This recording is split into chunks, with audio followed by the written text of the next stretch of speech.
Hi and welcome to this video. We are the three founders of Løft discs and we just launched our second Kickstarter with our new disc Bohrium. On our Instagram account we asked you if you had any questions about the Bohrium disc, and we have gathered all these questions and we're gonna try to answer as many of them as possible in this video. We have also searched the internet for other questions on Reddit, on YouTube, and we have collected some of the most critical and best questions we could find. So we hope you enjoy this video. If you do, give this video a like and feel free to check out our Kickstarter campaign. This is Bohrium. It's our new distance driver, maximum distance driver. It has the speed of 14, glide rating of 6, -1 at turn, and 3 in fade. And the special thing about this disc is the rounded underside of the rim. And that is one of the reasons of many of the questions we're going to answer today. But yeah, it's only available on Kickstarter for now in our premium alpha solid plastic, and it's only available in the lavender blue color for our Founders Edition release. So now let's go to the first of your questions. Does no one remember the disaster that was Discwing Quarter K2? This has been tried before and it will not work.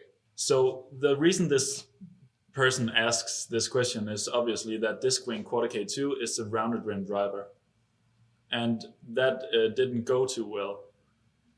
Discwing actually made two rounded rim drivers, the Quarter K1 and the Quarter K2. And the Quarter K1 was a great disc. It flew pretty well, but to our knowledge, the plastic was really bad. So it was before this premium plastic that you know from the big manufacturers today, like Alpha Solid, is what was a thing really in disc golf. And the plastic in the Quarter K2 tended to break when you threw it into a tree. At least that's what we have read about it. But the Quarter K1 flew pretty well. And the funny thing about the Quarter K is that it was made pretty much the same way as we make our discs. They just used a wind tunnel instead of a flight path simulator. In fact, Quarter K had this guy named Jonathan Potts, who also have written a lot of articles about disc golf, so he really knew what he was talking about.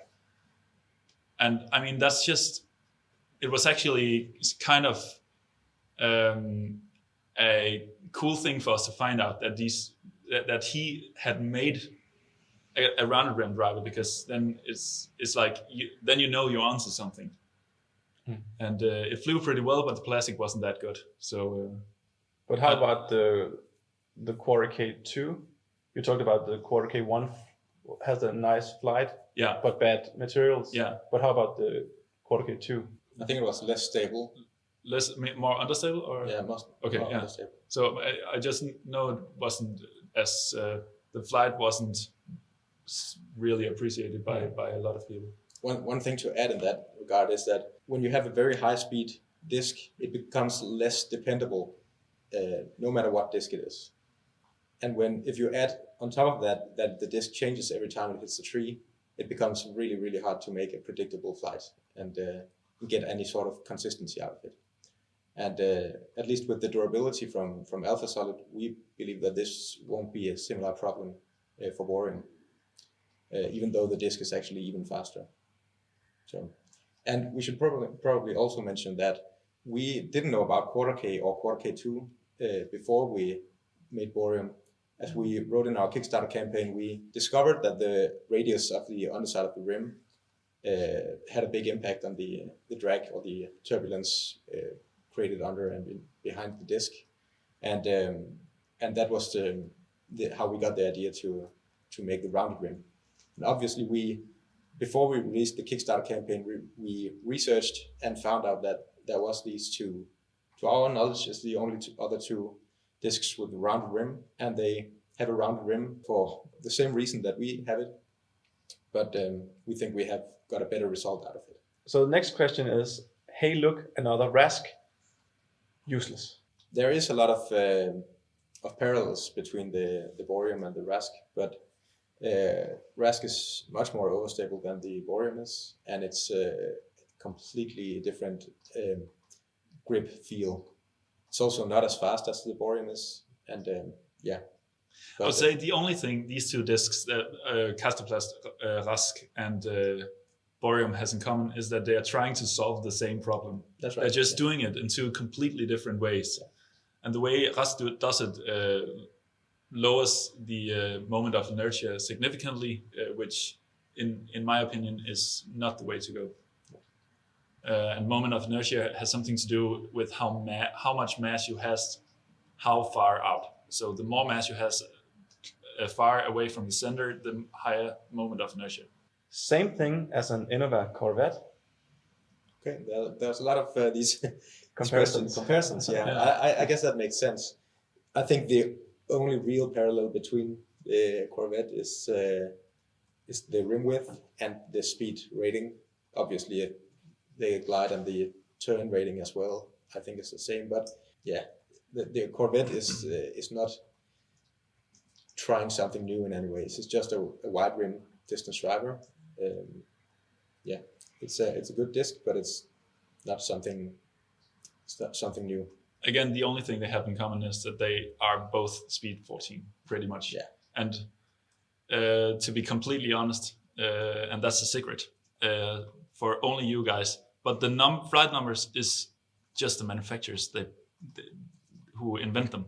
So it's just a number the manufacturers put on the disc. It's nothing more than that. Well, of course, it's something they try to put on the disc to say as much about the disc as possible, but be careful comparing two speed 12 discs too much to each other, but just because they have speed 12. For instance, DD3 has a wider rim than Destroyer or Castoplast Bohrium, which is speed 13, for instance. It's just hard to compare. But you can say within a certain brand or a certain product line, maybe the relative comparison between the speeds, exactly, it makes sense. Yeah. But it's hard to use it across different brands. And one thing to note is also that some companies have speed 13 as their maximum speed, and other companies have 15 as their maximum speed. So, and when I say maximum speed, I mean the maximum rim width. So it's not always easy to compare across across manufacturers. 3 minutes into a 4-minute video. I'm 80% of the way through this video. This disc looks cool. I'm not sure how drastic the change will be. It looks like a pretty subtle change. I wish they went super crazy and really overemphasized that rounded rim. So we actually did. Yeah. Can I go get the prototype? Yeah.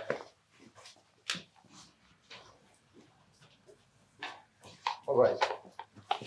This is our very first prototype of Bohrium, and it's rounded almost all the way up to the flight plate, and it's really hard to get a good grip and get a good release with this one, though it has some slightly better aerodynamic properties. Also, it's very, very overstable. So we made the next prototype, which is this one. This one is very understable, and the rounding is much smaller. And this one was better in terms of grip, but we weren't really satisfied with the aerodynamics of it. It wasn't significant enough. So we moved on to our next prototype, and this is very similar to the actual run of Bohrium in terms of how rounded the rim is and how the grip feels. It's a bit sharper, and it doesn't really have the exact same design, but it's some of the crucial measurements are the same on this prototype. So based on this, we made the real run of the Bohrium. So that's why we didn't emphasize the roundedness of the rim more. But actually, if you compare it to Quarter K, which we were asked about earlier, it has a more rounded rim. So we did go to the limit where we still love the grip of it, but it's really fast as well. I would be interested to see Eagle throw this. Yeah, me too. I don't know if it's a question, but if you know Eagle, and just reach out to him. And if you happen to be Eagle, you can We're happy to send one. Yeah, I mean the thing is that the more power you have, the more you can gain from the rounded rim. So I would really love to see someone who can just throw 600 feet with a normal driver to throw Bohrium, because I think they could gain a lot. Yeah. Normal and average players won't get anywhere near a 14-speed disc. For me, this disc is irrelevant. So that's kind of in the other direction. Yeah, so I understand this guy totally, because you're normally just told go out and train with a putter, because otherwise you won't get good at technique, and going out and throwing the fastest driver the first time you play disc golf is not the way to go. I actually sort of disagree, because I think the game has to be fun. The farther you throw, the more fun it is. And the truth is, even a beginner can throw a speed 12 disc way longer than a putter. So I think there's definitely something about that. And according to our simulations, you don't have to have an arm speed much higher than 55 miles per hour before you can actually gain distance with Bohrium. Of course, the higher the speed, the harder it is to control. Like if you throw hydrogen, it's speed 1, you can really make straight lines. You can't do that with a speed 14. But I think still it's worth trying it, just because it's super fun, and you can most definitely increase your distance by throwing high speed, which is also part of why disc golf is fun. I mean, it's easier to lower your scores if you can throw 30 meters longer with a driver than a putter. Also, for me, I'm kind of in the totally opposite part of the spectrum. I'm just a casual disc golfer. I'm not trained at all. And Bohrium was the first disc that got me over 100 meters. So I actually made a new PR with Bohrium. And I know your forehand became longer with Bohrium. Yeah, I'm rated 881 in PDGA. Even though I have a hard time turning it over with the backhand, I've increased my forehand distance with 13 meters from 122 meters up to 135 meters. There actually is a clip of that on the Kickstarter campaign. Yeah, so I'm not sure it's that particular throw, but that was right before or right after. I think that one you threw on the Kickstarter, is that 128. 28. And then I threw one that was 133 and then 135. But I have to say your forehand arm speed is not normal for an 881 player. I actually don't. That's probably right. You throw longer than I do, and I'm 936, only forehand player. Yeah. So, okay. Yeah. Good point. But you throw insanely far with your forehand. But I really think that that many people can get a lot of distance either with forehand or backhand with the Bohrium. Yeah, I think of course we all sit here and tell you that we broke our record instantly with the Bohrium, but it sort of seems I sort of understand if someone thinks we just say this to sell the disc, but that's actually what happened. I mean, you broke your record, you broke your record. I've not broken my record, but I can see that I go longer on holes where I normally go to. I know where I usually throw my drives, and I can just see that it goes probably 5 meters longer. Yeah. So also Manos, our sponsored player, he's 950 rated. He beat his personal record, distance record, with his fourth throw with Bohrium. Yeah. So I think that's another dimension you have to consider when you're talking about maximum distance. We've been out and throwing a lot and filmed a lot of distance throws. And when you take a bag of around 30 discs, then it's not uncommon that one of those throws will go significantly farther than the others. So sometimes it's not enough just to throw once or twice to actually measure your maximum distance. But so we know that if it takes 30 throws to actually get your long shot just once, then throwing just 4 discs and already beating your PR there, it's a good sign. It's just a good sign that you, just statistically, it's this experience of beating your PR fast. It's just yeah. I had it. You had it. Magnus had it. You haven't had it yet. But Well, I can throw longer than I usually do in a tailwind. Yeah, you just didn't measure it. Yeah. Definitely looks closer to TBird or Destroyer. More comparison. I love it. More comparison. It's a TBird and Destroyer, two quite different discs. But I guess this person must be referring to the rim width. I guess. You think maybe I would think the profile, the concavity of the rim, probably. Yeah, okay. Probably, but I'm not sure. Yeah, I don't know how to answer this. No, I can say I disagree, but but it do have somewhat the same stability of like a beat-in Destroyer, I guess. Yeah. I made a whole thing on this. There's multiple reasons why at 12 speed will fly the farthest, because a lower speed disc has higher torque resistance, while the tilt is 9 speed. It can hold up better for more spin and more wind. I mean, I guess this what he means by torque resistance is that it doesn't wobble as easily. And doesn't wobble for as long a time. Yeah, probably. And it holds the spin better, probably because of higher moment of inertia or something. I'm not entirely sure, but my own experience, at least, is that it is way easier to throw high-speed discs without wobble than low-speed discs. Yeah. Even fairway drivers. High torque resistance doesn't equal distance. That's for sure. Because if you throw the disc cleanly, it doesn't matter how torque resistant it is. There is something practical in that it's hard in reality to reduce torque completely. But I think that the claim that there's a certain speed of disc that is the one that flies the farthest is kind of bold, because, as we mentioned before, the speeds are kind of not really scientifically based. They are based upon some kind of manufacturer judgment of some sort. Yeah. Actually, if you take the Bohrium and you measure it on the middle of the inside of the rim, out to the edge, it's only 24 millimeters. And for comparison, the DD3 is 23 millimeters. So that's 1 millimeter that would mean a difference of 2 in speed. The difference in rim width is more accurate to look at than the speed. But will it roll?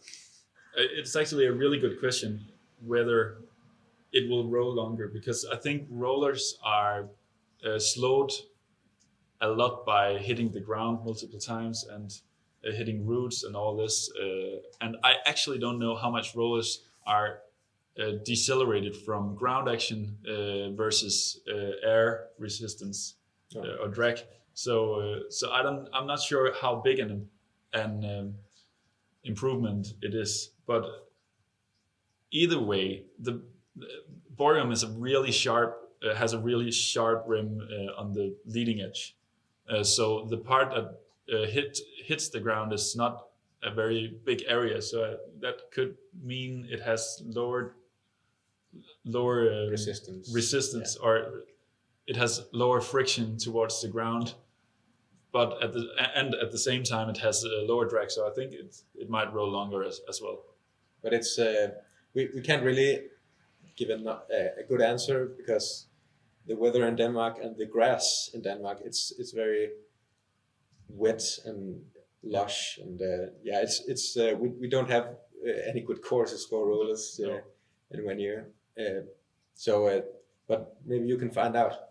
Give it a try. But we know that it can roll. So So you can take a look at one of the clips that we got when we filmed for the Kickstarter.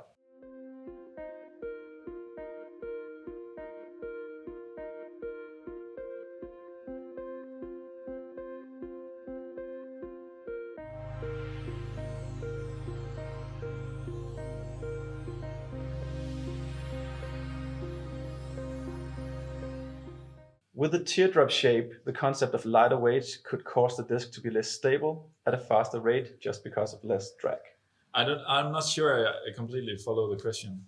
I don't know if this will be an answer to the question, but and it doesn't concern the weight, but the less drag definitely makes it more unstable in that it turns. It has a fast roll rate when it's turning, and it has a fast roll rate when it's fading, which is it's a faster roll rate compared to like a 12-speed destroyer or something like that.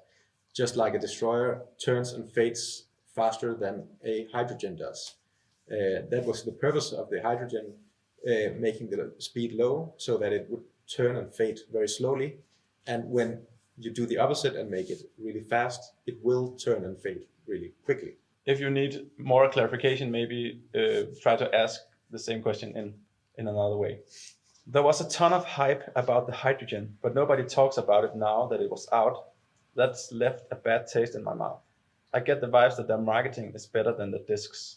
I expect this is similar to the overmold in that the difference in distance is more noticeable in a simulation than in real life.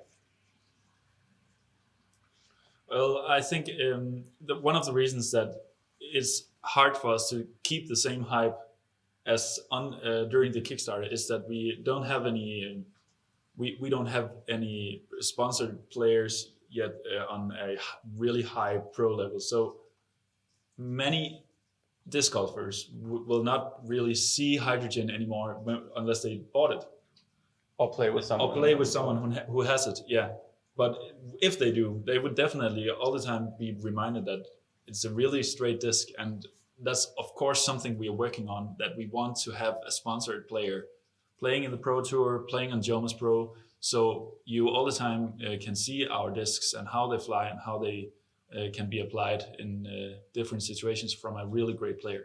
But we should probably also say that we don't agree that there's no hype about hydrogen, because since the Kickstarter, we've sold 3 or 4 times the amount that we sold on the Kickstarter. Exactly. campaign. So the period after we had just shipped out everything from the Kickstarter, we actually sold way more than we did during the entire Kickstarter. So I think we are now in over 50 different disc golf stores in more than 16 different countries. So hydrogen is out there and people are using it, and we know from the feedback that people are happy with it. So Most people. Of course, not everyone, but our shelves are not full of discs. No, that's a good point. Yeah, and also regarding the overmold technology, well, this one is more comparable, or at least we can see the difference right away out in the real life when we go out and throw it, and to the players that have thrown it. I think the distance records broken compared to throws ever thrown with the disc ratio is really, really good for Bohrium so far. yeah, If that makes sense. Yeah. So I think it's not just simulations. It really, really does make a difference. But I get the concern that when you experience hype and then suddenly this internet hype is not there anymore, then you are left thinking what happened, and it might not be bad. No, What happened? Yeah. You just don't know what happened. Yeah. So Good point. but I get the concern. We should maybe also add, since the Kickstarter, we have been doing a lot of other things than promoting our discs. We have been working hard on making web shops, getting a retailer network, and finding out how you do accounting and in global business. And there's so many rules and taxes and customs, and it's been a steep learning curve since the Kickstarter campaign, and we have been really busy, but you haven't seen all the fruit of the hard work we've put into it. But hopefully this allows us to, in the next year, make more new discs and be more more accessible, be more active on the social media, and be better at delivering discs to retailers. Colors? Question mark. So which colors will the Bohrium be available in? The Founders Edition Bohrium is only available in our lavender blue color. Why do you think other manufacturers haven't done the teardrop-shaped rim? Yeah, so I think this is the best question of them all. And it's such a good question that I can't answer it. It's really when you come to this industry and you're as new as we are, I am completely mind blown that we can do something that obvious to reduce the lift or to increase the lift to drag ratio by 10%. In an industry that is 40 years old. There's a big zone in which you can be and still have a great grip and still have a significantly reduced grip. So I think we ended up drag. Yeah. So I think there's a huge zone in which you can be where you can still have a great grip and a significantly reduced drag. Yeah. And I think we had a radius of 4.4 millimeters, or is it 4.5 millimeters, the rounding? Yeah. And you could just do 3 maybe, or 2.5, and still have a huge improvement. Yeah, and in the prototype, we kind of started at the extreme, and then we dialed it back slightly until we got the grip that we wanted. Yeah, so initially we had maybe a rounding that was 1.1 centimeters in radius. Yeah. But actually, a funny thing is that the Native Americans, they invented the pottery wheel thousands of years before anyone thought about turning it upside down. So the wheel was invented thousands of years before the wheel was invented. It was just laid down, used for clay work. Yeah. Okay. So sometimes things are just right there in the plain sight.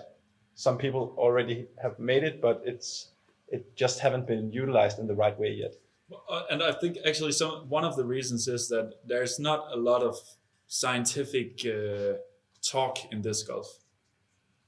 Many of the people I've heard talk about why discs does as they do, they are sort of guessing. It's just really hard to call someone out who tries to guess why a disc turns or fade.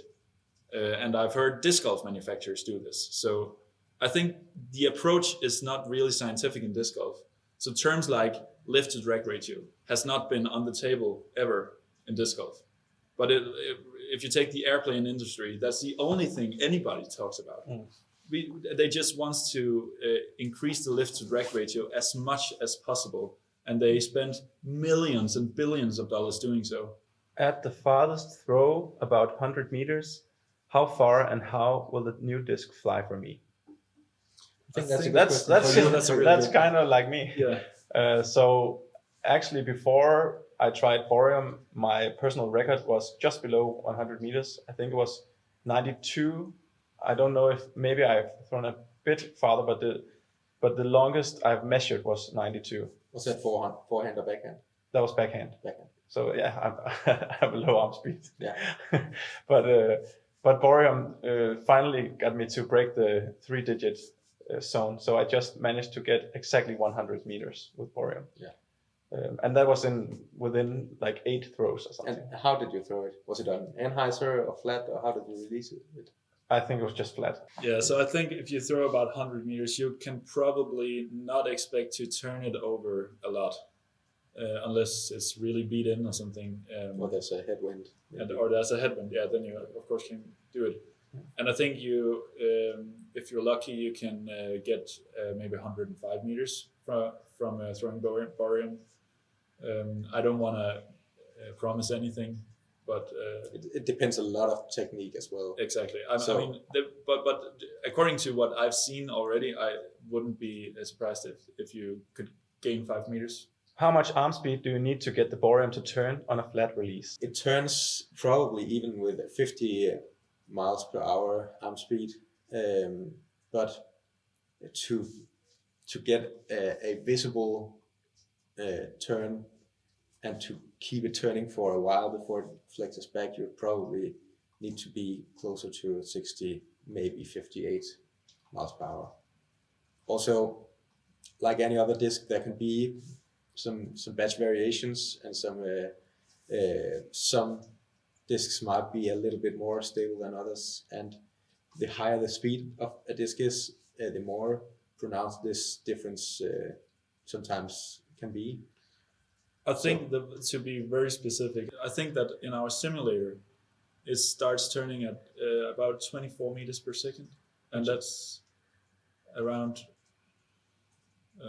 that's maybe 90 kilometers per hour, which is 59 or something, 58.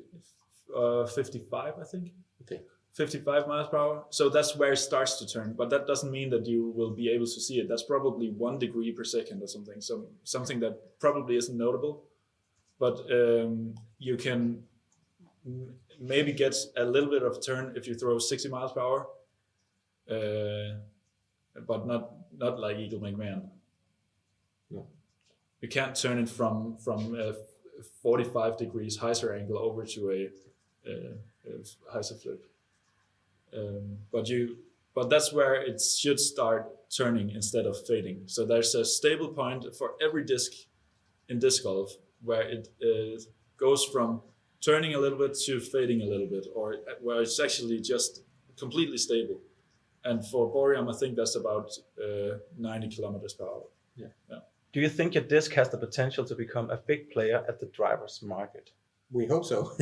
we think it has the potential. We are quite amazed by the results we've seen ourselves, and so we don't see why not. But it all depends on how people receive it, and there's maybe been thrown less than 1,000 shots with Bohrium ever by anyone in total. So there are many things yet to be discovered with Bohrium. But I definitely think it has the potential, that's for sure. I think really, I would be surprised if disc golf still has sharp rim drivers everywhere in the pro level disc golf on competitions. It's simply too big of an advantage to be able to throw longer than your competitors. And even if you don't like the grip, I love the grip. But even if you don't like it, it's something you should get used to because it's just so much better. That's my opinion. So I would be amazed if the rounded rim doesn't do an entrance into the pro disc golf scene. And also, actually, one point that's I think that's pretty important is that many people bring up that no professional players throw 14 speeds.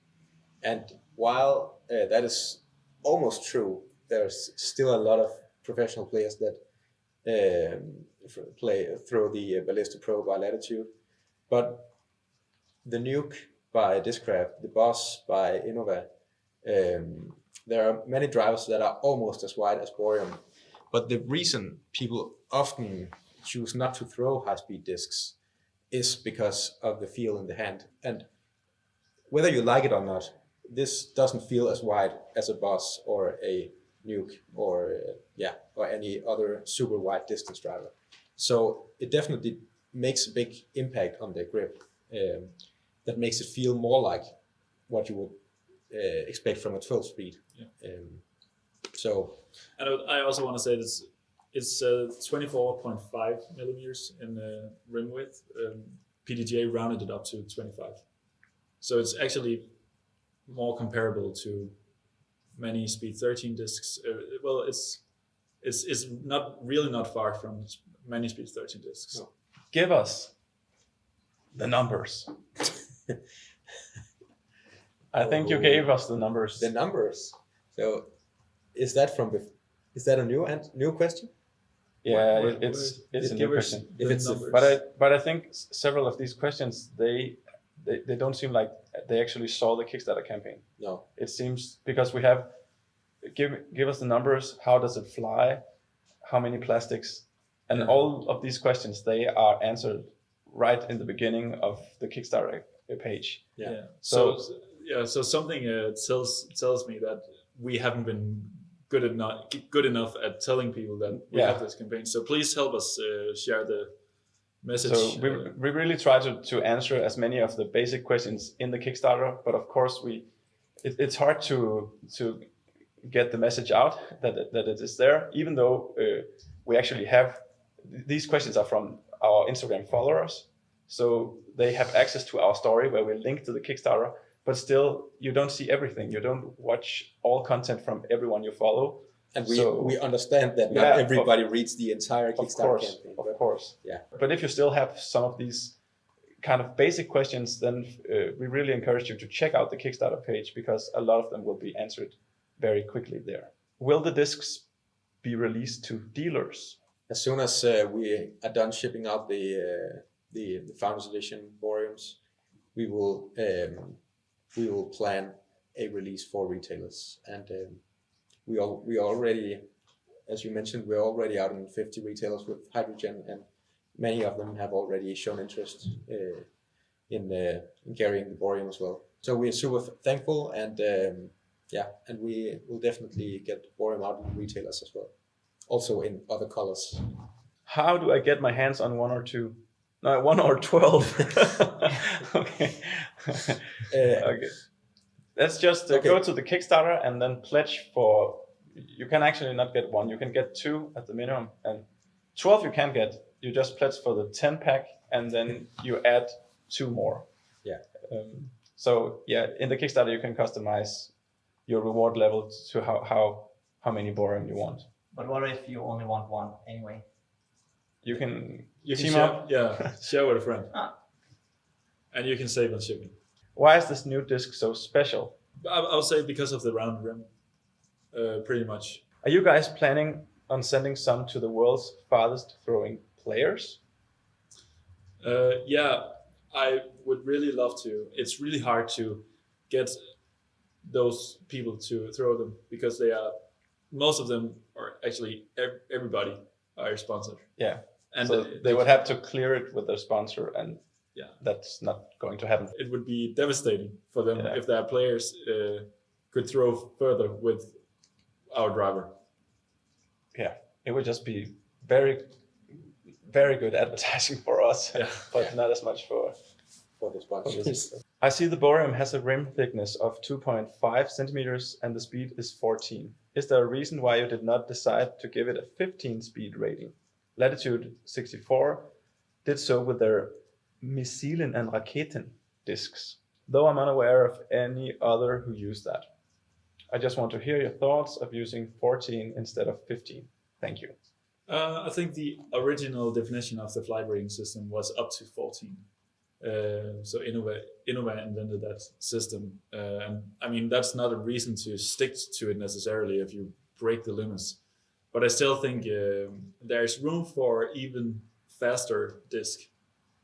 We made it 2.5. You can actually go up to 2.6 centimeters in rim thickness, and you can probably make the rounding even more rounded and get even higher speeds. So. In our opinion, Latitude 64 made some really fast discs with wide rims. They made some design concepts that made them call it Speed 15. They made dimples in the flight plate, and I'm not sure why that would work, but they tried it at least, which is cool. If we were to do like Latitude 64, we would probably have to call Bohrium a speed 16 or speed 17 or something, which we think it gets silly, and we think 14 is it says a lot about the width of the rim, and that's where we want our limit to be. When you get up in those numbers, it gets so hard to compare discs. And I think maybe the real alternative would be to introduce a new flight number system instead of using the speed parameter, then actually saying something more specific about some drag coefficients or something like that. I think a Løft speed 14 will definitely have a higher lift to drag ratio than a Løft speed 12, Whereas with the normal sharp rim driver design, the improvement is not that big. So that's also why the grip for some disc golfers has a higher impact than the extra speed from 1 millimeter wider rim in a sharp rim driver. I love your approach to disc designing and using simulators to make the best discs. Thank you. I have a few questions I'd love to know the answers to. Question 1. Have you tried simulating different disc weights? How and how much does it affect the flight and distance? Do lighter discs go any farther? And how much difference does wind do on different weights? You could settle the debate on disc weight. Yeah, I have tried that. I've tried a lot. I've tried throwing discs underwater. I've tried throwing discs in Martian atmosphere and physics. So our simulator is really great for things like that. And I've also tried to play with the weight. And if you make a lighter disc, the aerodynamic forces is completely the same. But the pitch moment that translates into gyroscopic precession, which makes roll, which we call turn and fade, that's just getting stronger when the disc is light. But the lift is the same. It turns faster, it fades faster. Yeah, exactly. Yeah. So the lift is just the same. It's completely the same with a lighter disc. But the gravity is less, so it stays up for a longer time. But those two things sort of even out each other. But it turns out that 175 grams is pretty much a sweet spot. If you make it much heavier, the gravity becomes too strong compared to the aerodynamic forces, for instance, lift. But if you are making it lighter, it just becomes too unstable. Like it's turning too much and fading too much. You can imagine if you made a disc that weighed 10 grams. It's kind of intuitive that you cannot throw it very far if it becomes like paper. It just and that's because the drag force, like Asger mentioned, the drag force is the same for a lighter disc. But the fact that the disc is lighter makes it slow down much faster from the same drag force. I think that's some general things, but what we can also see is that when you throw in a tailwind, a lighter weight can gain more distance, and when you throw in a headwind, a heavier disc can get more distance, and that I think that is also the intuition most people have about weights as well. Exactly, and I love to play with these things in our simulator and just approve every thing I've ever heard about how discs fly and disprove some other. But it's really cool to see how the physics really works. I'm not sure if you mentioned one thing. What we can't really account for in the simulator is that when you throw a disc with a lighter weight, you can get a higher velocity out of your hand. So even though it does fly shorter, thrown at the same arm speed, you might be able to get a slightly higher arm speed. That's right. But it only makes a difference if a positive difference in a tailwind in most situations. Have you looked into overmolds like MVP used to get a higher moment of inertia on your discs? Also, I'd love to see how moment of inertia affects a disc flight and distance, as well as how spin rate affects flight. Whether you get a higher moment of inertia or a higher spin rate, those two things is completely the same. Yeah, if you can increase either by 50%, it will do the exact same thing. Yeah, and if you have more spin rate or higher moment of inertia, you will just get a straight flight. Less turn, less fade. And no, we haven't looked into it, but we actually do mimic some of the same concepts. We try to make the flight plate as thin as possible to have more mass in the outer in the rim, which makes the moment of inertia greater. But the impact might not be super significant, not even for overmold technology. In order to increase the moment of inertia by 5%, you have to make the material in the rim much heavier, and the material towards the center much lighter. So you really have to make a significant change to the materials to get a noticeable difference. Exactly. And then the next question is, which I would really like to go more in research more, is if you can actually get the same amount of spin out of a disc that has a higher moment of inertia. Because it's the moment of inertia means how much energy do you have to use to make it spin a certain rate. Oh, So obviously change the rate of spin. Change the rate of spin. So obviously you have to put in more energy to make a high moment of inertia disc spin as fast as a low moment of inertia disc. Yeah. And that could take something away from your arm speed if you have to put more into spin. Yeah. Question number 3. Lastly, you have said that you can scan disks and put them in the simulator. This seems like the perfect opportunity to give all disks standardized flight ratings, using drag and lift coefficients and pitch moment to rate all disks on the same scale with a scientific methodology. I would really love to do that. I think Løft is not in the position to do that yet. I think we would need a higher market share, to be honest. And I think our scanning technology has to be better. I think that it wouldn't really count if Løft just makes a scan of an Innova disc and says, "Hey, everybody, this is how Innova's disc flies." It has to be there has to be some sort of collaboration, Standardized process. Standardized process that Innova makes the file themselves and gives to someone who is in charge of the simulation. But we would definitely love to have to change the rating system. Definitely. Yeah. But we do see why the one that is currently used is used. It's rather easy to get an impression of how different discs fly. But if you want to be more precise and accurate in telling about what the disc can and can't do, I think you would need a better system of a better rating system.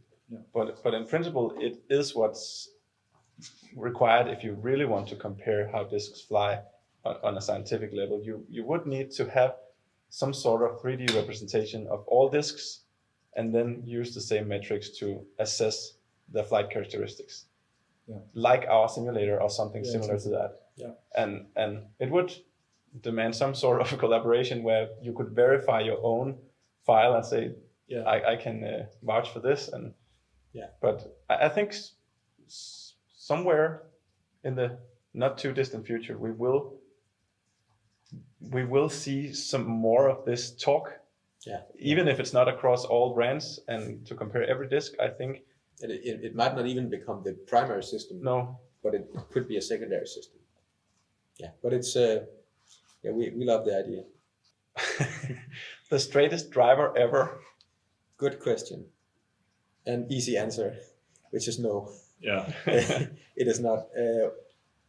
We can see that some people think that the entire purpose of Løft is to be a straight company, but our goal with hydrogen was to make a putter that flew straight. But the purpose of Bohrium is to make a driver that has low drag. So it has nothing to do with flying straight. No, I think with Bohrium we just and hydrogen we're just showcasing what we can do with our simulator, which is a lot of things. We can also try to make the most understable disc or the best roller or the most overstable disc. Someone already tried that, but I think we can do it even better if we wanted. Yeah. So it's just about finding out what makes sense to engage in, because of course it takes a lot of hours of research and experimentation. So we don't just want to do gimmicks. We actually want to improve the sport and make something useful.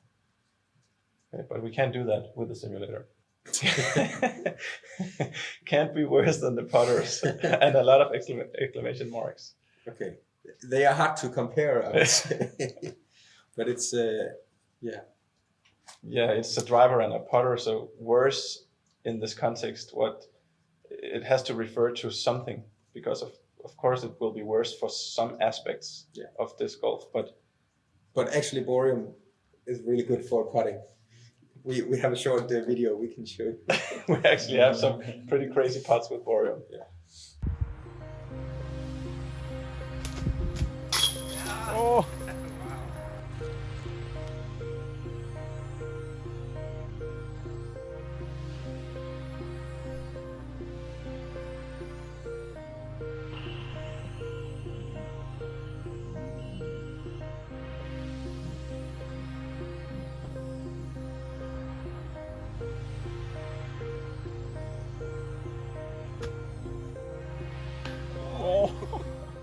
What weights will these come in on first run? Do we get to choose options?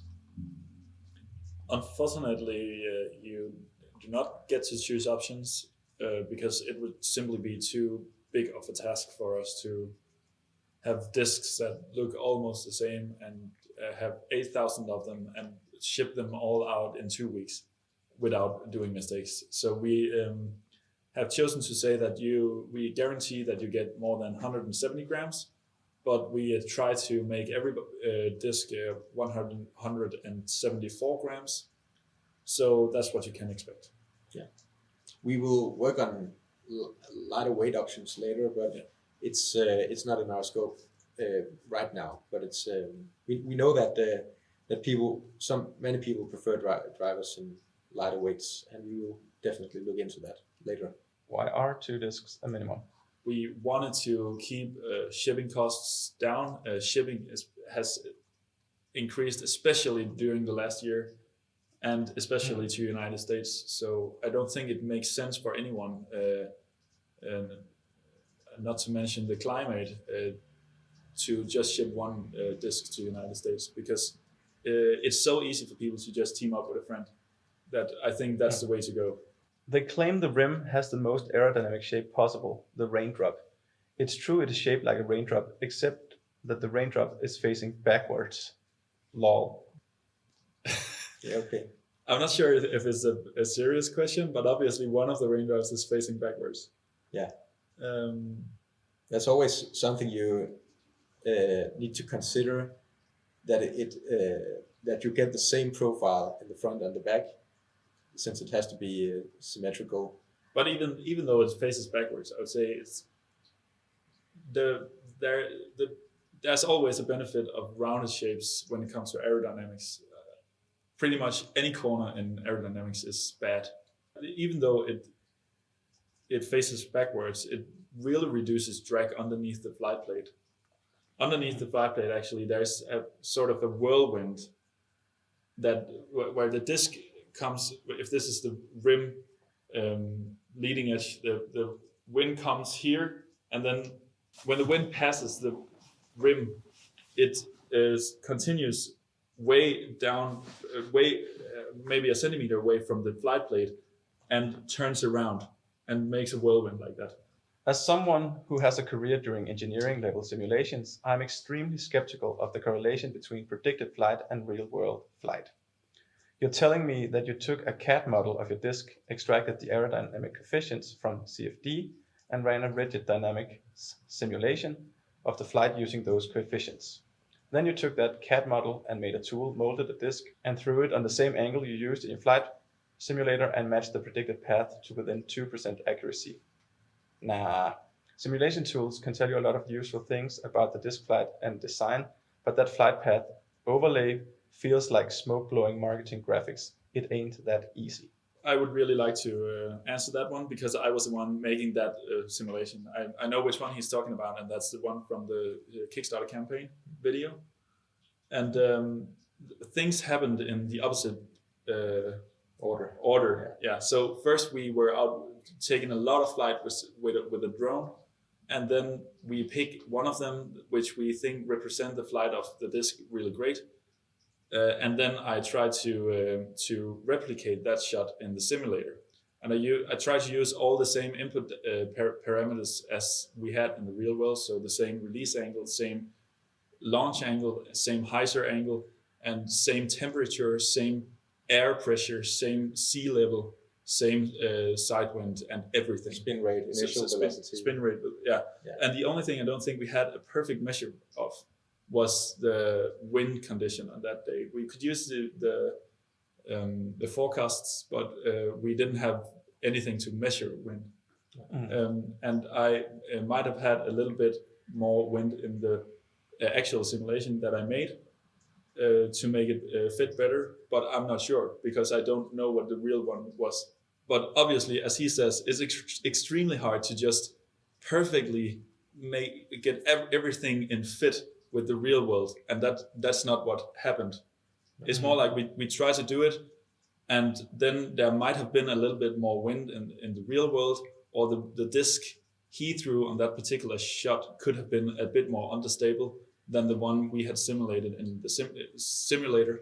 And I tried to put a little bit more left to rightward into the shot, and then things started to look really, really great. But the interesting thing to note is that, or the important thing to note is that the simulator works if we know the input parameters. Yeah. It can't account for wobbles, which might also be the reason why it had the same effect. So so that could have been why the disc he threw was more unstable. Yeah, exactly. Yeah. So the simulator works perfectly. It doesn't mean that we can 100% replicate any shot thrown in the real world in the simulator unless we have the exact same input parameters. But it works perfectly for comparing disks, and that's where it's important in our design process, because we can take disks that we would like to compare ourselves to. So we tried making Bohrium with a sharp rim and a rounded rim, make two variants of a similar disk design, as we also showed in the campaign. And we took existing distance drivers and compared those.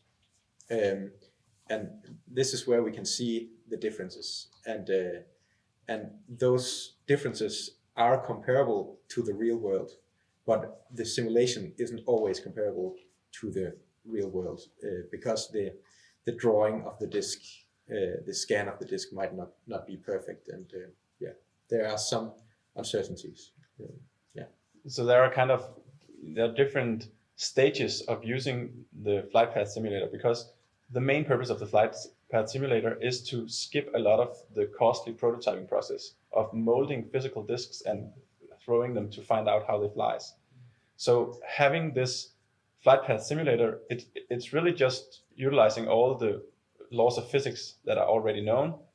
It just helps us skip this part so we can predict how the disk will fly on 1,000 different lines and angles, and then we are much better suited to make the first molds. And then if you compare it to throwing two dice, then you can imagine how hard it is to measure all the initial conditions perfectly. When you actually do the real world throw, it's chaotic and a lot of things happen and they collide in various different ways.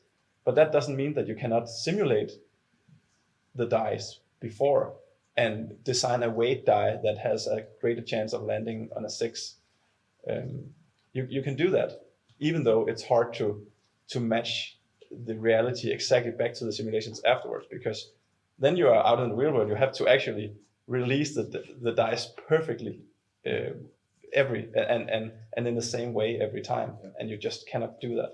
Also, one thing that the simulations are really good for is in many situations you have a design thing that on the one hand, for example, increases distance, and on the other hand reduces distance. So, for example, does a flat or a domy driver fly further?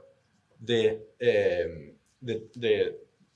increased dome gives it more lift, which makes it able to fly on a lower line, which reduces drag. But on the other hand, the profile becomes bigger, which increases drag. So it's not easy to tell will it fly further with more dome or not. But the simulator can help us determine this. Exactly. And such questions are sometimes impossible to determine just by intuition. Shouldn't they have used the success of the first Kickstarter to secure funding for future releases and not just crowdsource again? Well, we could definitely do that, but we wanted to. We love how much we have been in contact with our supporters and our community, and we love how Kickstarter enables us to tell a story about the disc, and how Kickstarter is able to create some talk and hype about the disc that we want, and we think the disc deserves.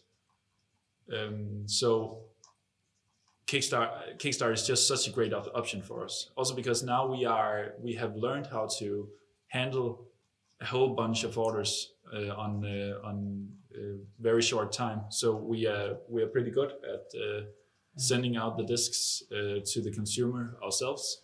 There's no reason for us not to utilize that. But I really think the main reason is that I want to be very close to the consumer, and I want to be completely in control about everything the consumer sees about the disc. So there's not another layer of information put onto the disc that could be more translated in lost in translation. So that's just misinformation that we can avoid by releasing it on Kickstarter the first time. And also, really, Kickstarter is not so different from actually just selling, because the cases where Kickstarter is really different is when you are not reaching your funding goal.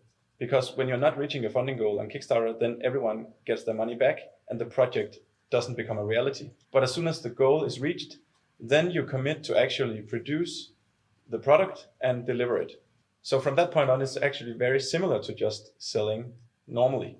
It's just a way to tell the story in a much more detailed way and be much earlier. You don't have to wait till everything is done. We can actually invite you in and see the whole process, from the prototyping process all the way to the manufacturing process. And that has tremendous value for us and hopefully also for you. It's probably worth mentioning that the Kickstarter isn't only meant for crowdfunding per se. It's also a way of releasing new products, and this is what we do, and it's pretty common practice, especially in the board game industry and other industries as well. So Kickstarter has multiple purposes, and we are not out on our knees begging for money, and we are out trying to tell you as much about our new product as we can. And this, we believe, Kickstarter is great for. Yeah. So. And I also want to say that, well, couldn't we just use the funding to make discs and like everyone else and just spit out a whole bunch of discs that could just fill out an entire bag? Yes, we could, but that's not what we want to do. We want to make as great discs as possible, and that's my main focus. And therefore, it has taken a bit longer time to develop it than if we were just making a mid-range and a fairway driver and a distance driver and a speed 3 putter and both understable and overstable of all of them. I want to make something that breaks the limit. Yeah, but also we're a small player. We are a new company. We only have 2 discs, or we have 1 disc and 1 coming. It's important for us to try to do something different. We cannot just be like everyone else, because we are the new ones. We are the small ones. And if we do like everyone else, then why should we be here? We have to bring something new to the table, and that's what we're really working hard to do.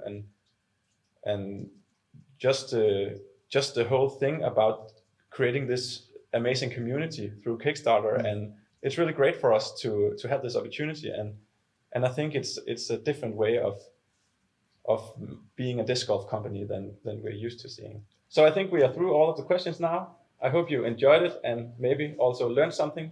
If you're interested in Bohrium, please check out our Kickstarter campaign. We have put a link in the description here to find the Kickstarter, where you can see all the different pledge levels. So thank you for watching this video. Please give it a like, subscribe to our YouTube channel, and see you on Kickstarter.